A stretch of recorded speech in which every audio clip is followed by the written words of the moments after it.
అనే తలంపుతోనే మనం వాక్యం ధ్యానం చేస్తూ వచ్చాం.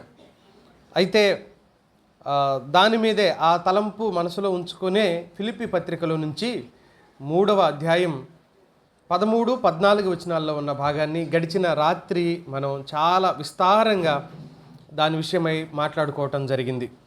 తిరిగి అదే విషయాన్ని మళ్ళీ నేను మరొక ఉద్దేశంతో మీ దృష్టికి తీసుకుని వచ్చే ప్రయత్నం చేస్తా. అక్కడ ఇలా మాట్లాడాడు దైవజనుడు, సహోదరులారా, నేను ఇదివరకే పట్టుకొని ఉన్నానని తలంచుకొనను, అయితే ఒకటి చేయుచున్నాను, వెనుక ఉన్నవి మరచి ముందున్న వాటి కొరకై వేగిరపడుచు క్రీస్తు యేసునందు దేవుని ఉన్నతమైన పిలుపునకు కలుగు బహుమానమును పొందవలెనని గురి యొద్దకే పరిగెత్తుచున్నాను అన్నాడు. గురి యొద్దకు పరిగెత్తటం గురించిన ప్రస్తావన ఇది మన తెలంగాణ ప్రాంతీయ సభల్లో ఏర్పాటు చేయబడిన మూలవాక్యం. దాని మీద గడిచిన రాత్రి చాలా విషయాలు మనం మాట్లాడుకున్నాం. పౌలు ఈ పత్రిక క్రీస్తు శకారంభం 61, 62 సంవత్సరాల మధ్యలో దీన్ని రాసినట్లు బైబిల్ పండితుల అంచనా. అంటే తాను రక్షించబడిన దాదాపుగా 30 సంవత్సరాల తరువాత పౌలు ఈ పత్రిక రాశాడు. 30 సంవత్సరాల తరువాత ఒక వ్యక్తి మాట్లాడుతున్న మాటలు ఎలా ఉంటాయి? 30 సంవత్సరాల భక్తి జీవితం యొక్క అనుభవం కలిగినప్పుడు అతడు ఎలా మాట్లాడతాడు? మాకు చాలా అనుభవాలు ఉన్నాయి, మాకు చాలా విషయాల పట్ల అవగాహనలు ఉన్నాయి, మాకు చాలా విషయాలు తెలుసును, మేము అది చేసాము, ఇది చేసాం, ఇంకేదో చేసాం అని అనవలసిన దానికి బదులుగా పౌలు ఏం మాట్లాడుతున్నాడో తెలుసా? 12వ వచనంలో చూడండి. నేను ఇదివరకే గెలిచితిని అని అయినను, ఇదివరకే సంపూర్ణ సిద్ధి పొందితిని అని అయినను నేను అనుకోవడం లేదు, కానీ నేను దేని నిమిత్తం యేసు చేత పట్టబడితునో దానిని పట్టుకొనవలెనని పరిగెత్తుచున్నాను అంటున్నాడు. ఇదివరకే గెలిచానని నేను అనుకోవట్లేదు. 13లో కూడా నేను ఇదివరకే పట్టుకున్నానని నేను అనుకోవటం లేదు, నేను సంపూర్ణ సిద్ధిని పొందానని కూడా నేను అనుకోవటం లేదు. అంటే 30 ఏళ్ల తర్వాత ఏం మాట్లాడాలి? ఒక వ్యక్తి మాట్లాడితే, అబ్బో మేము చాలా చేసాము సేవ, అబ్బో మేము చాలా పరిచర్య చేసాము. ఒకసారి రా.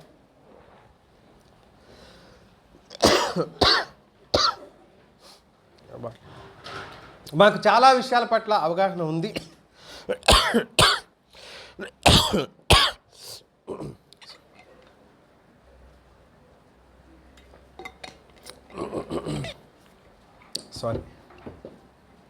చాలా విషయాల పట్ల అవగాహన ఉంది అని చెప్పుకోవటం అనేది సహజంగా మనం చూస్తూనే ఉంటాం.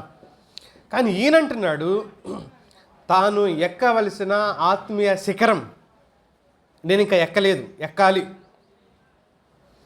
కనుక అది ఎక్కడం కోసం నేను నా ప్రయత్నాన్ని కొనసాగిస్తున్నాను, నేను ఆపలేదు.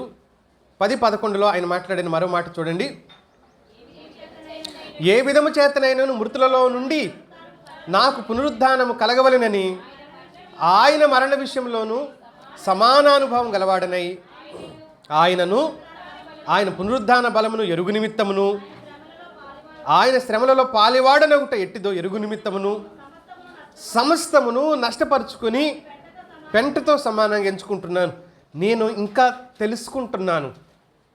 ఏమంటున్నాడు ఆయన? ఇంకా నేను తెలుసుకుంటున్నాను, ఇంకా నేను నేర్చుకుంటున్నాను, ఇంకా నేను నేర్చుకునే స్థితిలోనే ఉన్నాను. పౌలుకు తెలుసు దేవుడు పౌలుని ఎందుకు పిలిచాడో అతనికి తెలుసు. ఎందుకు పిలిచాడు? దేవుడే చెప్పిన సందర్భం. 26వ అధ్యాయం అపోస్తుల కార్యగ్రంథం 18వ వచనం మొదటి భాగాన్ని ఒకసారి చూడండి. నీవు నన్ను చూచి ఉన్న సంగతిని గూర్చియు, నేను నీకు కనబడబోవు సంగతిని గూర్చియు, నిన్ను పరిచారకుని గాను సాక్షిని గాను నియమించుటకై కనబడ్డా. నేను నీకు ఎందుకు కనబడ్డాను? దమస్కు మార్గంలో నిన్ను సాక్షిగా ఉండటానికి, నాకు నువ్వు పరిచారకుడిగా ఉండటానికి నేను నీకు కనబడ్డాను. ఆ దమస్కు మార్గంలో దైవ దర్శనం ఎందుకు కలిగింది అనంటే, నువ్వు నాకు ఉపయోగకరమైన వ్యక్తిగా ఉండటానికే నేను నీకు కనబడ్డాను. నేను నీకు కనబడ్డంలో గల నా ఉద్దేశం అది అని దేవుడు ఆ దైవజనుడితో మాట్లాడని ఈ మాట. కానీ ఈయన చాలా విధేయతతో, అది ఎంతటి విధేయత అనంటే నేను నేర్చుకునే స్థితిలోనే ఉన్నాను, నేను సంపూర్ణ సిద్ధి పొందలేదు, నేను గెలవలేదు, ఇలాంటి మాటలు మాట్లాడుతున్నాడు. ఇంకా నేను ఆయన్ని తెలుసుకోవాలని అనుకుంటున్నాను. 9-10 వచనాల్లో ఆయన్ను, ఆయన పునరుద్ధాన బలమును తెలుసుకోవాలనుకుంటున్నాను. నేను ఇంకా తెలుసుకునే స్థితిలోనే ఉన్నాను. అప్పటికే ఎన్నో పత్రికలు రాశాడు. బైబిల్లో ఒక గొప్ప బోధకుడిగా ప్రసిద్ధిగాంచిన వాడిగా పౌలు ఉన్నాడు. కానీ ఆయన అంటున్నాడు, నేనేమీ తెలుసుకోలేదు, నాకేమీ తెలియదు.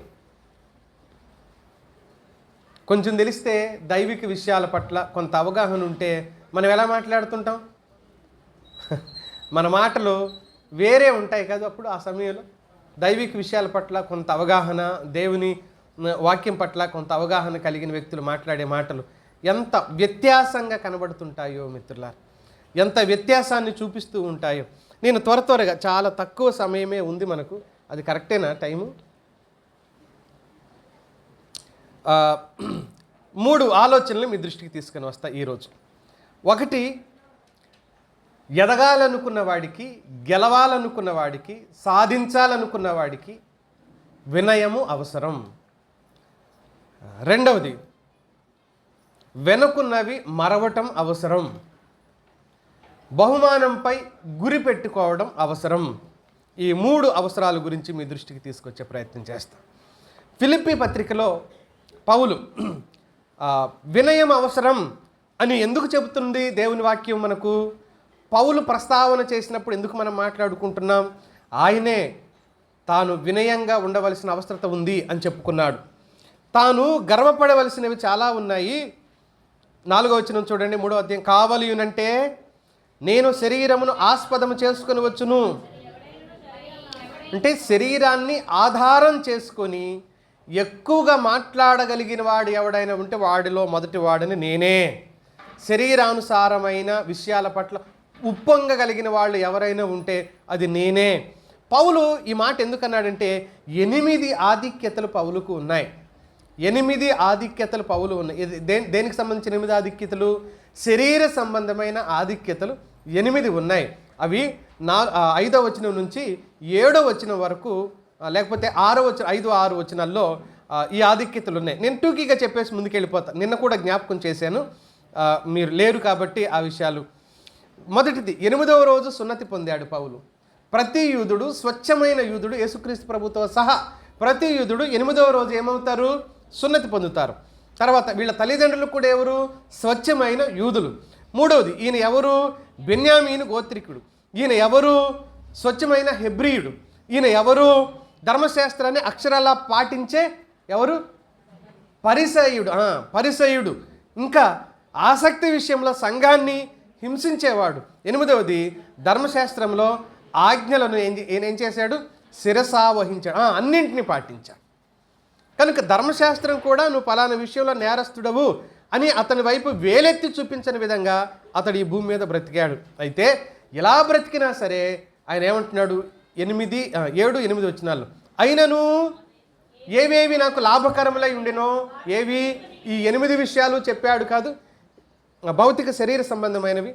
ఈ అయినను ఏవేవి లాభకరంగా ఉన్నాయో ఇవన్నీ నేనేం చేస్తున్నాను? నష్టపరుచుకుంటున్నాను. తర్వాత పెంటతో సమానంగా కూడా ఎంచుకుంటున్నాను అనే పదాన్ని కూడా ఆ దైవజనుడు వాడాడు. కనుక యూదుడయ్యున్న అతని గత జీవితం ఇది. దీంట్లో ఇది అక్కర్లేదు అంటూ తన వినయాన్ని ప్రకటించుకున్నాడు. స్వంత జీవిత ప్రతిస్పందన 2వది. అందులో మొదటి పాయింట్లోనే 2వది స్వంత జీవిత ప్రతిస్పందన. అంటే స్వంత జీవితానికి పౌలు ఎలా స్పందించాడు అనంటే అతనిలో వినయం ఏ స్థాయిలో ఉంది అనంటే కొరింథీ మొదటి పత్రిక 8వ అధ్యాయం 2వ వచనంలో అతడు ఎలా మాట్లాడుతున్నాడో ఒకసారి చూడండి. 8వ అధ్యాయం, ఒకడు తనకేమైనను తెలియననుకొని ఉంటే తాను తెలుసుకొనవలసినట్టు ఇంకను ఏమీ తెలుసుకొనిన వాడు కాదు. నాకు తెలుసు అంటే వాడు తెలుసుకోలేడు అంటున్నాడు ఒక మాటలో.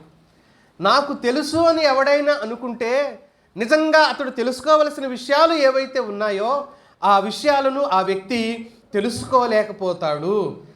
కనుక ఎప్పుడు కూడా తెలుసు అనుకున్నవాడు ఇంకేం తెలుసుకోలేడు కదా. ఒకవేళ తెలుసుకోకపోయినా కూడా మనసులో నాకు తెలుసు అనుకున్నాడు అనుకో, తెలుసుకోవటానికి ప్రయత్నం చేస్తాడా ఆ మనిషి? తెలుసుకోవటానికి ఆసక్తి చూపుతాడా ఆ మనిషి? ఏమంటాడు అప్పుడు? చాలు చాలు, ఏం చెప్పారులే, నాకు అన్నీ తెలుసు అంటాడు అప్పుడు. కానీ పౌలు అంటున్నాడు, ఏ మనిషి కూడా ఈ భూమి మీద పరిపూర్ణుడు కాదు. అన్ని విషయాలు తెలిసిన వాడు ఈ భూమి మీద ఎవరూ లేరు. అన్ని విషయాల పట్ల పూర్తి అవగాహన మనుషులకు ఉండదు.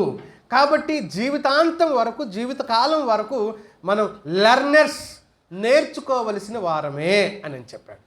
జీవితాంతం వరకు మనం నేర్చుకోవలసిన వారమే. కొంతమందికి కొన్ని విషయాలలో అవగాహన ఉంటుంది. డ్రైవర్ అనుకో, డ్రైవింగ్ గురించి అవగాహన ఉంటుంది. వంట బాగా చేసేవాళ్ళు ఉంటారనుకో, వాళ్ళకి వంట చేసే దాని మీద అవగాహన ఉంటుంది. ఇప్పుడు నాకెంతో కొంత బైబిల్ మీద అవగాహన ఉంటుంది. మరొక పని చేసే వాళ్ళ మీద, వాళ్లకు ఆ పని మీద అవగాహన ఉంటుంది. ఒకవేళ మన ప్రొఫెషన్ అంటే మన పని కాని దాని మీద అవగాహన మనకు ఉండొచ్చునేమో, కానీ పూర్తి అవగాహన అయితే రాదు. ఎందుకంటే అందులోనే నిత్యం మనం లేవు కాబట్టి. ఏ పని చేసేవాళ్ళు అందులో నైపుణ్యం కలిగిన వారిగా ఉంటారు. అందులో నైపుణ్యం సంపాదిస్తారు, సాధిస్తారు. అలాంటప్పుడు కొన్ని విషయాల పట్ల అవగాహన ఉంది మనకు అని అంటే, అన్ని విషయాల పట్ల మనం అవగాహన కలిగిన వారం కాదు అనే విషయాన్ని మనం బాగా జ్ఞాపకం చేసుకోవాలి. పౌలు అంటున్నాడు, నాకు తెలుసులే అనుకుంటే ఇక నువ్వేం తెలుసుకోలేవు. ఇక ఏ విషయాల పట్ల నువ్వు అవగాహనను పొందుకోలేని వ్యక్తిగా మారిపోతావు అని చెబుతూ హెచ్చరిస్తున్నాడు సంఘాన్ని. ఇది సొంత జీవిత ప్రతిస్పందన అన్నాను నేను. ఎందుకు అన్నాను అంటే, బైబిల్లో ఎక్కువ పుస్తకాలు రాసిన ఒకే ఒక్క రచయిత పౌలు. బైబిల్లో ఎన్ని పుస్తకాలు ఉన్నాయి మొత్తం? బైబిల్లో ఎన్ని పుస్తకాలు ఉన్నాయి మొత్తం అన్నా. అంటే నేను ఏది మాట్లాడుతున్నా అది ప్రసంగంలాగే అనుకుంటున్నారు కదా మీరు, ప్రశ్నలాగా అనుకోవట్లేదు. నేను ప్రశ్నిస్తున్నానని కూడా మీరు మర్చిపోతున్నారు. వింటనే అది కూడా సంతోషం వెళ్ళండి. 66 పుస్తకాలు ఉన్నాయి మనకి బైబిల్లో. కొత్త నిబంధనలు ఎన్ని ఉన్నాయి? 27 పుస్తకాలు ఉన్నాయి. 27లో దాదాపుగా సగం పుస్తకాలు ఎవరు రాశారంటే, మన గ్రంథంలో సగం పుస్తకాలు రాసిన వాళ్ళు ఎవరంటే పౌలు ఒక్కడు మాత్రమే. అంతటి ఆధిక్యత కలిగిన ఈ వ్యక్తి ఆత్మల విజేత, సంఘ స్థాపకుడు, శిష్యులను, సేవకులను తయారు చేసినవాడు, ఎన్నో యాత్రలు సువార్త కోసం చేసినవాడు, చాలా కష్టపడ్డాడు, దెబ్బలు తిన్నాడు, అవమానపడ్డాడు, నిందలు భరించాడు, ప్రాణాన్ని గుప్పెట్లో పెట్టుకొని బ్రతికిన సందర్భాలు ఎన్నో, కొన్ని కాదు ఎన్నో. ఇలాంటి వాడు ఏమంటున్నాడు అంటే, నా అనుభవం కింద నువ్వెంత, ఒక సంఘంలో నేను ఇలాగే బోధ చేస్తూ ఉండగా ఒక పెద్ద ఆయన ఉన్నాడు. అప్పటికి ఆయనకి 70 సంవత్సరాలు దాటినట్టున్నాయి. నేను వాక్యం చెబుతూ ఉండగా అంతా అయిపోయిన తర్వాత, ఇదిగో నువ్వు మాకు మారు మనసు పొందమని మా సంఘంలో చెబితే మాత్రం నేను ఊరుకోను అన్నాడు ఆయన. ఏం పొందమనకూడదు? మారు మనసు పొందమని చెబితే మాత్రం మేము ఊరుకోము. మా సంఘం ఎప్పటి నుంచి ఉందో తెలుసా? ఎప్పటి నుంచి ఉందండి అని. 40 సంవత్సరాలుగా ఉంది మా సంఘం. 40 సంవత్సరాల నుంచి ఉన్నాం. మా దగ్గరకు వచ్చి నువ్వెంత, నీ వయసు ఎంత, మా సంఘం స్థాపించడం నువ్వు పుట్టలేదు అన్నాడు. అప్పుడు నిజంగానండి నేను పుట్టలేదండి అప్పటికి. అయితే మారు మనసు గురించి చెప్పకూడదా? చెప్పొద్దు నువ్వు అని అన్నాడు. ఎందుకు చెప్పొద్దు? ఆయనకి లేదు. ఇప్పుడు వచ్చిన సమస్య అది, ఆయనకే లేదు. ఇప్పుడు మారు మనసు గురించి చెబితే ఫస్ట్ ఎవరు మారు మనసు పొందాలి? ఆయనే పొందాలి. కాబట్టి అబ్బా ఇది అడిదిరిగిడిదిరి నా దగ్గర నుంచి ప్రారంభం అవుతుంది అనుకున్నాడు ఏమో, అది మాత్రం వద్దు అని అన్నాడు. మిగతా ఏమైనా చెప్పుకో అంటే, ఎప్పటి నుంచి ఉన్నాము, ఏం చేసాము అనే దాని విషయంలో వినయం. రాత్రి నేను ఈ మొదటి పాయింట్ని ఏమని చెప్పాను? మర్చిపోవాలన్నా ఏం చెప్పానమ్మా? గతాన్ని గూర్చిన పరిశీలన అంటూ మాట్లాడాను నేను మొదటి పాయింట్లో. ఇప్పుడేమంటున్నాను? గతాన్ని గూర్చిన పరిశీలనలో చేసుకోగలిగిన ఆత్మీయుడికి వినయం కావాలి. నువ్వు గొప్ప పని చేసి ఉండొచ్చు దేవుని పక్షాన. దేవుడు ఆ రోజు నీతో ఆ పని చేయించుకున్నాడు అని అంటే నిన్ను ప్రేమించే నీకు అవకాశాన్ని ఇచ్చాడు.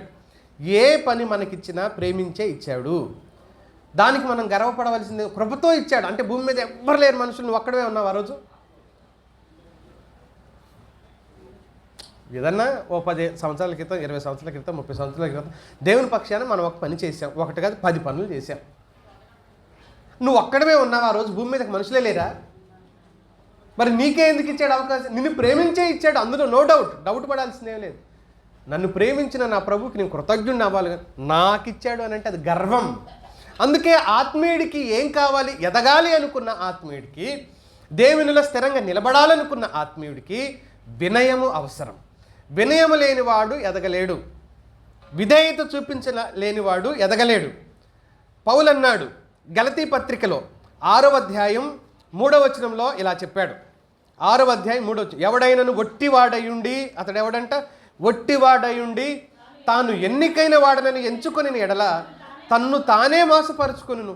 ఒట్టివాడు కానీ అతడు ఏమనుకుంటున్నాడు, నేను ఎన్నికైన వాడని, నేను యోగ్యుడైన వ్యక్తిని, నేను అర్హుడైన వ్యక్తిని. రీసెంట్గా డిసెంబర్ నెలలో ఒక ఆయన అంటున్నాడు, జనవరి నెలలో ఒక ఆయన అంటున్నాడు ఇలాగా, మేము లేకపోతే ఇక్కడ సంఘం ఉండేదా, మేమే లేకపోతే ఇక్కడ సంఘం ఉండేదా, మేమే లేకపోతే ఇక్కడ సంఘం ప్రారంభమయ్యేదా అన్నాడు. అదేంటి, సంఘంలో నువ్వు ఒక సభ్యుడి అవుతావు కానీ నువ్వు సంఘం ఎలాగవుతావు, ఒకడో సంఘం ఎలాగవుతావు? ఒకవేళ ఒక విశ్వాసి ఉన్నట్టయితే నువ్వు ఒకడగానే ఉండిపోయేవాడివి ఊర్లో. ఒకడు సంఘం ఎలాగవుతావు? ఒక్కడ సంఘం అంటారా? అందరు గుంపు కలిస్తే సంఘం అంటారా? గుంపు కదా. మేమే లేకపోతే సంఘమే ఉండదు. ఇది నిజంగా ఆ రోజు మీతోనే ప్రారంభమైంది. నువ్వు ధన్యుడివి. అందులో ప్రారంభంలో ఉన్న విశ్వాసులో నువ్వు అక్కడైతే నువ్వు నిజంగానే ధన్యుడివి. నీ ధన్యతను నువ్వేం చేసుకుంటున్నావు తెలుసా? కాళ్ళతో తన్నేసుకొని మేమే లేకపోతే అని అంటే, నువ్వు లేకపోతే సంఘాన్ని ఏర్పాటు చేయాలనుకున్న ఆ ప్రణాళిక ఎవరిది? దేవుడిది. అప్పుడు దేవుడు మనుషులతో ఏర్పాటు చేసుకుంటాడా, బిల్డింగులతో, లేకపోతే చెట్లు చేమలతో, పశువులతో ఏర్పాటు చేసుకుంటాడా? మనుషులే అయినప్పుడు ఆ రోజు నువ్వు దొరికినావు, నిన్ను ఒక సభ్యుడిగా అందులో చేశాడు. అంతేగాని నువ్వు లేకపోతే సంఘం ఏర్పాటు చేసుకోవాలనుకున్నాడు కాబట్టి ఎవరో ఒకరిని పిలుచుకుంటాడు దేవుడు అందులోకి, ఎవరో ఒకరిని సమకూర్చుకుంటాడు అందులోకి. మేమే లేకపోతే ఇది ఎంత దుర్మార్గమైన ఆలోచన అంటే, వినయం కావాలి. అయ్యా ప్రారంభం ఉన్న వాళ్ళల్లో మేమే. నేను ఒక అంకుల్ని, ఆయనకి ఇప్పుడు 76 సంవత్సరాలు ఉన్నాయి. ఇప్పుడు 76 సంవత్సరాలు ఉన్నాయి. ఆయన నేను కలిశాను ఒకరోజు. ఆయన ఇలాగ అన్నాడు, ప్రారంభంలో తెలంగాణలో సంఘాలేమీ లేవు, FIGC తరపున ఒక్క సంఘం కూడా లేదు. మెదక్లో ఉండేవి 2-3 సంఘాలు, ఆ తర్వాత నిజామాబాద్లో ఉండేవి 1-2 సంఘాలు, ఆ తర్వాత ఆదిలాబాద్ జిల్లాలో అప్పుడప్పుడు ఆరాధనలో కూడుకుంటున్నారు. మేము మాత్రమే సికింద్రాబాద్లో కూడుకున్నాం ఆ రోజున. అప్పుడు నేను యవనస్తుణ్ణి, చాలా చిన్నవాడిని, 50 సంవత్సరాల క్రితం మాట చెప్తున్నాడు ఆయన, 60 సంవత్సరాల క్రితం మాట చెప్తున్నాడు ఆయన. అప్పుడు నేను యవనస్తుణ్ణి, మేము ఇలా వెళ్ళేవాళ్ళం, మాకెంత ఆసక్తి ఉండేదో. దేవుడు ఆ రోజు మమ్మల్ని ఎన్నుకున్నాడు, ఈ రోజు వరకు కృతజ్ఞత బ్రతకడానికి సహాయం చేసి. ఎంత విధేయతతో మాట్లాడుతున్నాడు తెలుసు, ఎంత విధేయతతో మాట్లాడుతున్నాడు తెలుసు. ఆయన దేవుడు కోరుకునేదే అది. ఆ రోజు మమ్మల్ని ఎన్నుకున్నాడు బాబు దేవుడు. శక్తి లేదు, చెవి దగ్గరకు పెడితే కానీ వస్తున్న వాయిస్ అయింది, బలహీనం అయిపోయాడు, పెద్ద వయసు కదా. ఆ రోజు ఎన్నుకున్నాడు. మేము నడిచి ఆ ప్రార్థన అయిపోయిన తర్వాత తిరిగి వచ్చేటప్పుడు ట్రైన్ దొరకకపోతే, లోకల్ ట్రైన్ దొరకకపోతే నడిచి వచ్చేవాళ్ళం. మేము 30 కిలోమీటర్లు నడిచి వచ్చేవాళ్ళం ప్రతి ఆదివారం అని. ప్రతి ఆదివారం, ఎప్పుడో ఒకసారి కాదు. దేవుడు ఆ రోజు మాకు ఆ కృపనిచ్చాడు. ఈరోజు సంఘాలు ఇలా విస్తరించాయి. దేవునికి స్తోత్రం. ఎంత గొప్పగా ఉంది మాట, ఎంత గౌరవించబుద్ధి అవుతుంది అలాంటి వ్యక్తుల్ని. మేము లేకపోతే ఇక్కడ సంఘం ఉండేదా అన్నదానికి దేవుడు ఆ రోజు మమ్మల్ని వాడుకున్నాడు బాబు అన్నదానికి ఎంత తేడా ఉంటుంది ఆలోచించేయండి. ఆత్మీయుడు ఎదగాలనుకున్న వ్యక్తికి విధేయత అవసరం. వట్టివాడయ్యుండి కూడా అతడు ఎలా మాట్లాడుతున్నాడంట, నేను ఎన్నికైన వాడను, లేకపోతే నేను గట్టివాడను. 10వ అధ్యాయం కొరింథీయులకు రాసిన మొదటి పత్రిక 12వ వచనంలో చెప్పబడుతున్న మాట చూడండి. తాను నిలుచున్నానని తలంచుకునేవాడు పడకుండానట్లు జాగ్రత్త పడాలి తప్ప పడటానికి 100 మార్గాలు మన ముందు ఉంటాయి. విధేయత లేకపోతే పడిపోదు. నాశనానికి ముందు ఏమి నడుస్తుంది? గర్వం కదా. పడిపోవటకు ముందు అహంకారమైన మనసు. ఈ మాటలు మనకు వస్తున్నాయి అని అంటే మనం ఏమైపోతాం? గర్వంతో కూడిన మాటలు పడిపోతాం, ఆత్మీయతలో చెడిపోతాం, దేవునికి మనం దూరం అయిపోతాం. కనుకనే విధేయత అవసరం. 3వ మాట జ్ఞాపకం చేస్తాను. మనము ఎరగవలసిన వారము, లేకపోతే ఎదగవలసిన వారము. ప్రభువుని ఎరగాలి, ప్రభువులో ఎదగాలి. పౌలే చెప్తాడు ఈ మాట కూడా. ఆత్మీయుడు ఎదగాలనుకున్న వాడి యొక్క లక్షణం ఎదుగుతూనే పోవాలి తప్ప సాకులు చెప్పి ఆగిపోకూడదు. ఎఫెసీ పత్రికలోనే 4వ అధ్యాయం 15వ వచనంలో సందర్భాన్ని చూడండి. ప్రేమ కలిగి సత్యము చెప్పుచు క్రీస్తు వలే ఉండుటకు అన్ని విషయంలో ఎదగాలి. ఎవరిలా ఎదగాలి? క్రీస్తులా ఉండటానికి ఎదగాలి. మన ముగింపు ఏంటి? పరిపక్వత ఏంటి? పరిపూర్ణత ఏంటి? సంపూర్ణ సిద్ధి ఏంటి? క్రీస్తులా ఉండటానికి మనం ఏం చేయాలంటున్నాడంటే ఎదగాలి. మనం నేర్చుకోవలసింది చాలా ఉంది. నేర్చుకున్నానంటే ఆ వ్యక్తి ముందుకు సాగలేడు. ఇది అలా ఉంచుదాం. రెండో విషయానికి వస్తున్నాం. మొదటి విషయం ఇప్పుడు నేనేం వినయం అవసరం. ఎదగాలనుకున్న వాడికి వినయం అవసరం. అంతేగాని అహంకారం పనికిరాదు. ఆధిక్యతలను బట్టి నేను ఇలా చేశాను, అలా చేశాను, ఏదో చేశాను అని చెప్పుకుంటూ పోవటం వల్ల గర్వం పడిపోవటం కారణమవుతుంది తప్ప నీకు ప్రయోజనం ఉండదు అని చెప్పాడు. రెండో సందర్భాన్ని జ్ఞాపకం చేస్తాను. వెనుకున్నవి మరవాలి అన్నాడు. రాత్రి కూడా చాలా విషయాలు నేను చెప్పాను. ఏంటి వెనుకున్నవి మరవటానికి? నేను 4 ఆలోచనలు మీ దృష్టికి తీసుకుని వస్తా. వెనక కొన్ని ఉన్నాయి. విజయాలు ఉంటాయి, అపజయాలు ఉంటాయి. వాటిని మనం మర్చిపోవాలి. మర్చిపోకపోతే ఏమవుతుంది అని అంటే, ప్రకటన గ్రంథం 3వ అధ్యాయం 1వ వచనంలో ఇలా అన్నాడు, నీవు జీవించుచున్నావన్న పేరు మాత్రమే ఉంది కానీ నీవు మృతుడవే అని చెప్పాడు. జీవించుచున్నావన్న పేరుంది, మృతుడవు అంటే అర్థం నామకార్థపు స్థితిలోకి నువ్వు వెళ్ళిపోయావు అని చెప్తుంది. పరుగు పందెంలో ఉన్నవారు గెలుపొందాలనే వాంఛ, కోరిక ఉంటుంది తప్ప దాటిపోయిన విషయాలను లెక్కబెట్టరు. దాటిపోయిన వాటిని గురించి వెనక కొలతలు వేసుకుంటూ పోడు. ఎందుకంటే ఈలోపు వేరేవాడు వెళ్ళిపోతాడు కాదు ముందుకు. అందుకని వెనకకు చూడ్డం, ముందుకే వెళ్ళిపోతుంటాడు. కేవలం ముందే చూస్తాడు. ముందు తాను చేరవలసిన గమ్యం వైపుకే చూస్తుంటాడు. పరుగు పందెం. అందుకనే పౌలు ఆ పదాన్ని ఎలా వాడుతూ వచ్చాడంటే పరుగుతో పోల్చాడు. ఆధ్యాత్మిక జీవిత ప్రయాణాన్ని నడకతో కాదు, పరుగుతో పోల్చాడు. పరుగున పరిగెత్తాలి అనే విషయాన్ని మాట్లాడుతూ వచ్చాడు. దీంట్లో నేను 4 తలంపులు మీకు జ్ఞాపకం చేస్తా. వెనుకున్నవి మరవాలి. లూకాసు వార్తలో ప్రభు చెప్పాడు. మొదటి కారణం చెప్తాను. 9వ అధ్యాయం 62వ వచనం, నాగటి మీద చెయ్యి వేసి వెనక తట్టు చూచువాడు నాకు పాత్రుడు కాదు అని చెప్పాడు. అంటే వెనక్కు తిరిగి చూడకూడదు. అంటే లాభ నష్టాల గురించి దైవిక విషయంలో ఆలోచించకూడదు. దేవుణ్ణి నమ్మాం, ఏం జరుగుతుంది? దేవుణ్ణి నమ్మాం, ఏం కలుగుతుంది? ఒక ఆయన ఇలా అడిగాడు. నేను మాది ఆంధ్ర కృష్ణా జిల్లాకు సంబంధించిన వ్యక్తిని నేను. ఆయన కూడా గుడివాడకు సంబంధించిన వ్యక్తి.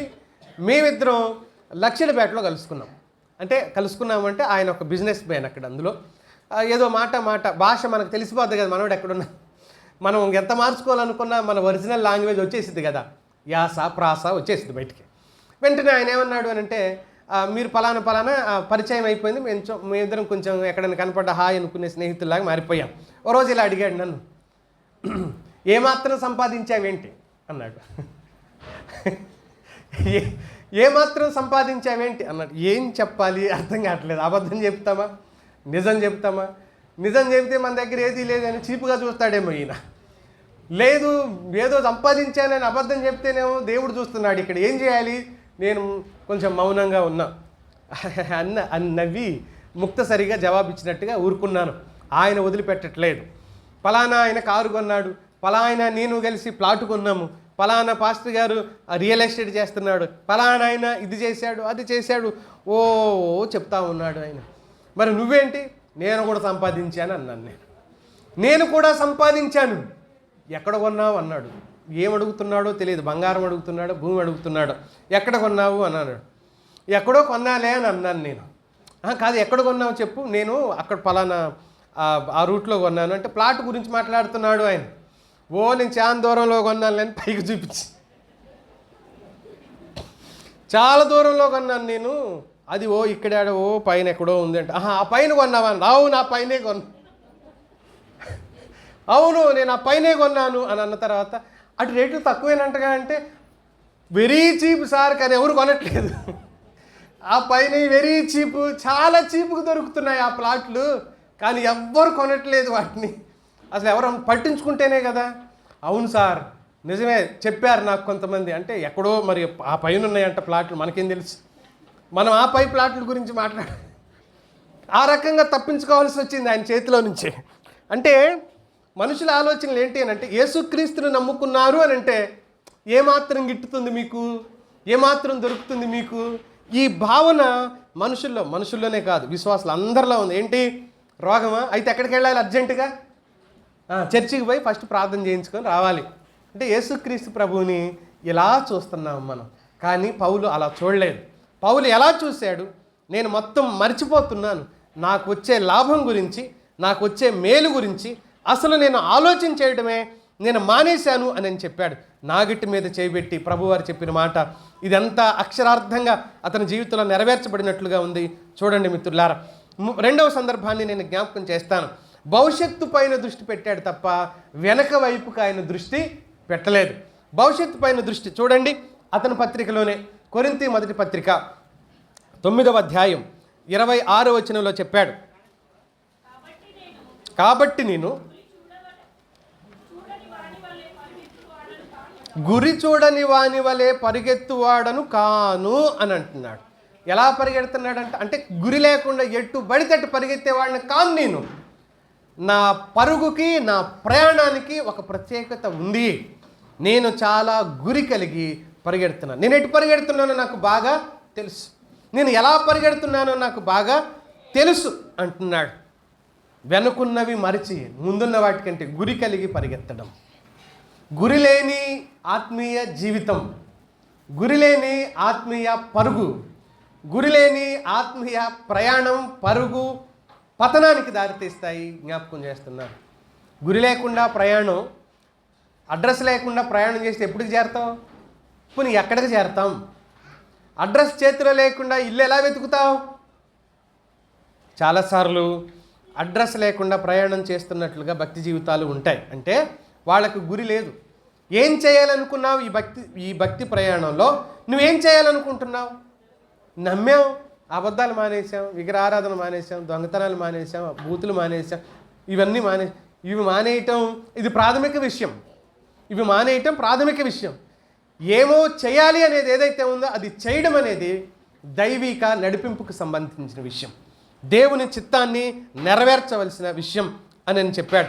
భవిష్యత్తు మీద దృష్టి. నేను త్వరగా రెఫరెన్స్లకి చెప్పనులేండి. మూడవది ఏంటంటే వెనుకున్నవి మరవాలి. తిమోతికి రాసిన మొదటి పత్రిక 1వ అధ్యాయం 13లో గతంలో పాపాలు.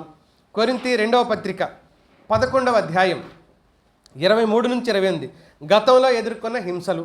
ఏది? వెనుకున్నవి మరవాలి అన్నానుగా, ఏమి మరవాలి అన్న దానికి రిఫరెన్సులు చెప్పి నేనే చిన్న మాట చెప్పేసి ముందుకు వెళ్ళిపోతున్నా. ఏం చెప్పాను? గత పాపాలు. తిమోతి మొదటి పత్రిక 1వ అధ్యాయం 13వ వచనం. కొరింథీ 2వ పత్రిక 11వ అధ్యాయం 23 నుంచి 28 ఆయన కలిగిన శ్రమల గురించి, గతంలో ఎదుర్కొన్న హింసలు. మూడవది రోమాపత్రిక 15వ అధ్యాయం 18వ వచనంలో పరిచర్యలో కలిగిన విజయాలను కూడా మర్చిపోవాలి. ఈ ఆలోచన మానసిక వైఫల్యానికి దారితీస్తాయి. ఏ ఆలోచన?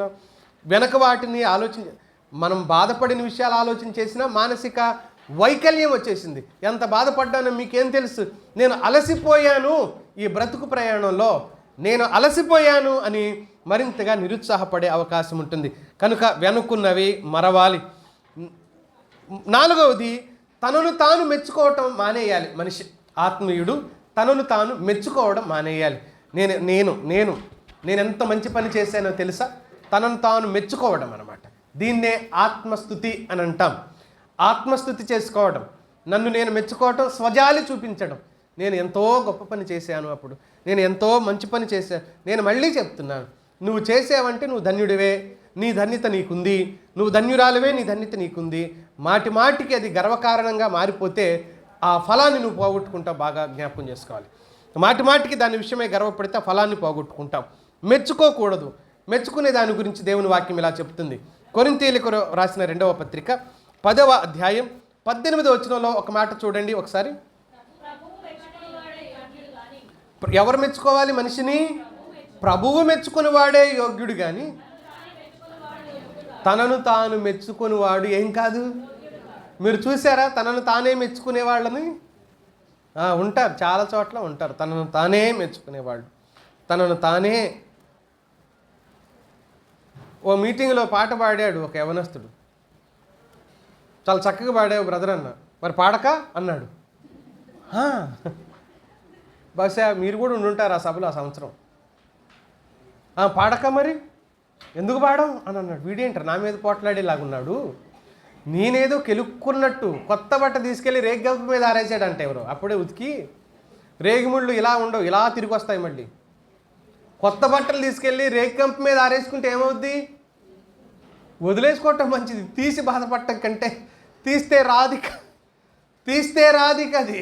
నేను అనుకున్న అనవసరంగా నేను వీడు రేగిగంప, నేను ఒక బట్ట ఆరేసానేమో, పాడక అంటాడు. ఎంత అహంకారం చూడండి, ఎంత గర్వం చూడండి, తనను తాను మెచ్చుకోవటం. పాడక అంటే కనీసం అప్రిషియేట్ చేసి ప్రోత్సహించుదామనే ఉద్దేశంతో అన్నాను నేను ఆ మాట.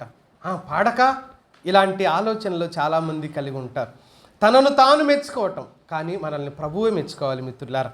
రెండవ సందర్భాన్ని జ్ఞాపకం చేస్తాను చూడండి. కొరింథీయులకు రాసిన మొదటి పత్రిక 4వ అధ్యాయం 3 నుంచి చూడండి. మీ చేతనైనను ఏ మనుషుని చేతనైనను నేను విమర్శించబడుట నాకు మిక్కిలి అల్పమైన సంగతి. నన్ను నేనే విమర్శించుకొనను, నా యందు నాకు ఏ దోషము ఎవరికి వాళ్ళలో ఎలా ఉంటుందంట? నా యందు నాకు ఏ దోషము కానరాదు, అయినను ఇందువలన నీతిమంతుడిగా ఎంచబడను. నన్ను విమర్శించువాడు ఎవరు? ప్రభువు విమర్శించాలి. నాలో నాకు ఏ దోషము కానరాలేదు కాబట్టి నేను నీతిమంతుడిని అయిపోయాను అని కాదు అర్థం. ఓ సామెత ఉంటుంది, మీకు తెలిసి ఉండొచ్చు, ఎవరి కంపు వారికి ఇంపు అన్నట్టు. వీడు వారం రోజులు స్నానం చేయకపోయినా ఇతనికి రాదు, అలవాటు అయిపోద్ది. పక్కనోళ్ళు ఉండగలరా? అమ్మో భరించలేము. కానీ ఎవరిది వాళ్ళకి ఎలా ఉంటుంది? మరి అలవాటు అయిపోద్దో మరి రాదో ఏమో, కానీ ఎవరిది వాళ్ళకి అంత ఇబ్బంది అనిపించదు. కానీ వాక్యం చెప్తుంది మిత్రులారా, మనకు ప్రభువు మెచ్చుకోవాలి. కానీ నా యందు నాకు ఏ దోషం కానరాలేదు కాబట్టి నేను ఏ తప్పు చేయలేదండి, నేను ఏ తప్పు చేయలేదంటే నీకు తప్పు లేనట్ట దాని అర్థం. ఏ తప్పు చేయకపోయినా మనం పాపంలో ఉన్నాం. అది వేరే కాన్సెప్ట్ అయినప్పటికీ కూడా మనుషులు తనను తాను మెచ్చుకోవటం అనేది పాపం. అతడు ఆత్మీయంగా ఎదగలేడు, అతడు వెనుకున్నవి మరవలేదు అన్నట్టుగా అర్థం. వెనుకున్న వాటిని మరిచే స్థితిలో అతడు లేడు. సరే, నేను క్లుప్తపరిచి 3వ మాట కూడా నేను చెప్పేసి ముగించే ప్రయత్నం చేస్తాను. బహుమానంపై గురిపెట్టాడు పౌలు. తన గురి మొత్తం ఎక్కడుంది? కొడుతున్నారు, తిడుతున్నారు, అవమానం. స్వజాతీయులు, పరజాతీయులు, సహోదరులు అంటే తనతో పరిచర్య చేస్తున్న వాళ్ళు కూడా వ్యతిరేకిస్తున్నారు. స్వజాతీయులు అంటే యూదులు వ్యతిరేకిస్తున్నారు, పరజాతీయులు అంటే మిగతా యూదులు కాని వాళ్ళందరూ వ్యతిరేకిస్తున్నారు. కొడుతున్నారు, తిడుతున్నారు, అవమానపరుస్తున్నారు. ఆ తర్వాత పౌలు విషయంలో దుర్బోధలు ఎదురవుతున్నాయి. పౌలే తప్పుడు బోధకుడు అన్నట్టుగా విమర్శన చేసేవాళ్ళు కూడా వచ్చారు. ఇలాంటి పరిస్థితుల నడుమ చాలా కృంగిపోయే పరిస్థితి అతను కలుగుతున్నా కూడా అతను ఏమనుకున్నాడంటే, ప్రయాణాలు చేస్తుండగా సముద్రంలో ఓడ బద్దలైపోయి ఎంత ఇబ్బంది పడ్డాడు చూడండి. అలాంటి పరిస్థితుల్లో కూడా ఆయన అంటున్నాడు, నేను నా బహుమానం మీదే గురి పెట్టాను. 3వది బహుమానంపై గురి. ఎందుకని బహుమానంపై గురి? మొదటి సందర్భం తెస్సలోనికీయులకు రాసిన మొదటి పత్రిక 2వ అధ్యాయం 11వ వచనంలో చదవమ్మా, చదవండి. తన రాజ్యమునకును మహిమకును మీరు తగినట్లు నడవండి. ఎందుకని గురి మీద దృష్టి నిలపాలి అంటే, ఆయన తన రాజ్యానికి మహిమకు మిమ్మల్ని పిలిచాడు కాబట్టి. మహిమకు పిలిచాడు, ఆ రాజ్యంలో నువ్వు ఉండాలని పిలిచాడు. ఆ రాజ్యానికి నువ్వు హక్కుదారుడవు, హక్కుదారురాలు కావాలి అని నిన్ను పిలిచాడు. ఆయన దేవుడు, పరిశుద్ధుడు, పూజనీయుడు. పాపంలో పుట్టి పాపంలో పెరిగా మనది పాపపు స్థితి. మనల్ని ఆయన ఎక్కడుండాలని కోరుకుంటున్నాడు? తనతో ఉండాలని, తన రాజ్యంలో ఉండాలని, తన మహిమలో నువ్వు పాలిభాగస్తురాలివి కావాలి అని. అది కదా నీ గురి, నువ్వు చేరవలసిన గమ్యస్థానం అది కదా. మరి ఎటు చూస్తున్నావు? మన ప్రయాణం ఎలా సాగుతుంది? మన భక్తి జీవితం ఏ వైపుకి తిరుగుతుంది? గురి వైపుకా, స్వార్థాల వైపుకి వెళ్ళిపోతున్నామా? గురి మీద దృష్టి నిలుపుతున్నామా? వ్యక్తిగత చిత్తాలపైన దృష్టి నిలుపుతున్నామా? ఆలోచన చేసుకోవాల్సిన అవసరం ఉంది. 2వ సందర్భం, ఎందుకని బహుమానం మీద గురి నిలపాలి అని అంటే, ఫిలిప్పీ పత్రిక 3వ అధ్యాయం 12లో గెలిచేశాను అనుకున్న వాడికి బహుమానం రాదు కాబట్టి. చాలేమ్మా, నేను ఆల్రెడీ గెలిచాను అనుకున్న వాడికి బహుమానం ఎలా వస్తుంది? గెలిచిన వాడికి కదా నీకు బహుమానం ఇవ్వాలనుకున్నాడు ఆయన. గెలిచే వరకు పోరాడు. అందుకనే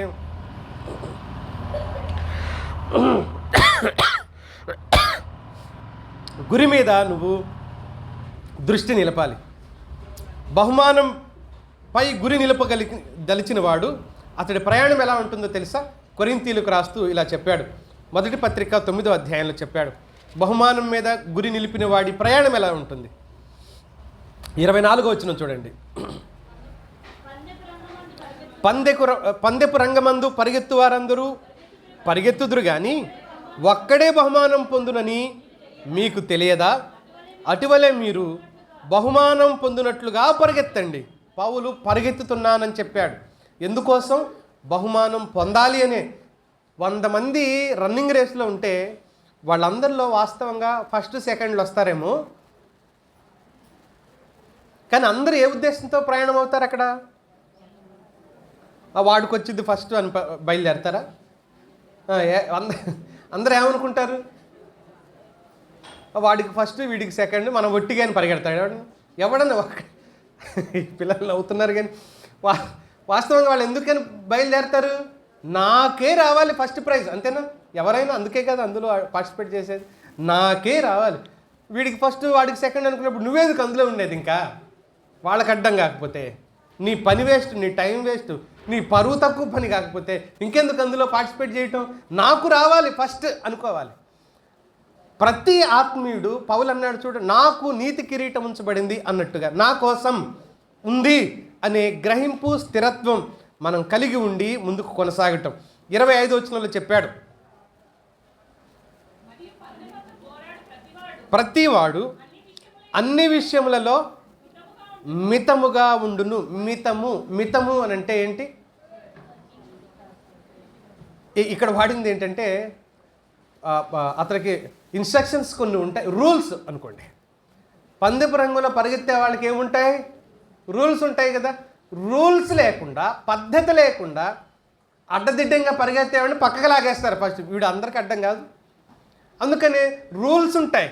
నీ లైన్లో నువ్వు పరిగెత్తాలి, అడ్డదిడ్డంగా పరిగెత్తకూడదు. భక్తి జీవితం కూడా అలాగే చేయాలని చెప్తున్నాడు పౌలు. అడ్డదిడ్డంగా పరిగెత్తడం కాదు. వారు చదవమ్మా, కంటిన్యూషన్. నిన్న చెప్పాను చూడండి, ఒలీవ ఆకులు క్షయమైపోతాయి, ఎండిపోతాయి కదా. వాళ్ళేమో క్షయమైన కిరీటం పొందటానికి పరిగెత్తారు. మనమైతే అక్షయమైన కిరీటమును పొందుటకు క్రమం మితముగా పరిగెడుతున్నాం. మితము అనను, తగినట్లు అనే పదాన్ని వాడాలి వాస్తవంగా. ఇది ఎక్కడ చూస్తాం మళ్ళీ అంటే తిమోతి పత్రికలో రాస్తాడు చూడు, తగినట్లు అనే పదాలు. సరిసరిలే ఈ గ్రామర్ ఇప్పుడు చెప్పుకుంటూ పోతే కాదు, నేను చివరికి వచ్చేస్తున్నాను. 26వ వచనంలో చూడండి మళ్ళీ ఎలా పరిగెత్తాలి. గురిని చూడని వాని వలె పరిగెత్తువాడను కాదు. గురి లేకుండా నేను పరిగెత్తడం లేదు. పౌలుకి ఒక గురి ఉంది అంటున్నాడు. నేను గురిని చూడని వాని వలె పరిగెత్తట్లేదు, ఏదో పరిగెడుతున్నామండి. ఎక్కడికి? ఏమో అందరు పరిగెడుతున్నారు కాబట్టి నేను పరిగెడుతున్నాను. ఫోన్లో చూపెడుతుంటారే, ఒక ఆయన పైకి చూస్తూ ఉన్నాడు అలాగే ఉండి, ఇంకొక ఆయన వచ్చి చూశాడు, అందరూ ఒక గుంపు అయిపోయారు, ఈయన పైకి చూస్తూ ఉన్నాడు, ఏం కనపడటం లేదు, అందరు చెయ్యి మరీ అడ్డం పెట్టుకొని చూస్తూ ఉన్నారు. తర్వాత తెలిసింది ఈయనకి మెడ ఏదో అయింది, దించలేకపోతున్నాడు. ఈయన ఎలా చూస్తుండేసరికి అందరూ చూస్తున్నారు అక్కడ వచ్చి. ఎంత ఆతృతో, ఏముందో అందులో నన్ను అందరూ చూస్తున్నారంట. ఏముంటుంది అక్కడ? ఏం లేదు. చివరికి తర్వాత తెలిసింది, సిగ్గుపడి వెళ్ళిపోయారు అక్కడి నుంచి. మిత్రులారా, ఇక్కడ చెప్తున్న విషయం ఏంటి అని, అందరూ భక్తి చేస్తున్నారు కాబట్టి అందరితో నీకు సంబంధం లేదు. నీకు ఒక గురి ఉంది, నీకు ఒక ప్రభు ఉన్నాడు, నీకు ఒక బహుమానం ఉంది. బాగా గుర్తుపెట్టుకో, నీకు ఒక గురి ఉంది, నీకు ఒక ప్రభు ఉన్నాడు, నీకు ఒక బహుమానం ఉంది. బహుమానం పొందటానికే మనం ముందుకెళ్ళాలి, గురి వద్దకే మనము పరిగెత్తాలి. దేవుడు ఆ కృప మనకు దయచేయను గాక. ప్రార్థన చేసుకుందాం, తలలు ఉంచుదాం. అందరం తలలు ఉంచుదాం.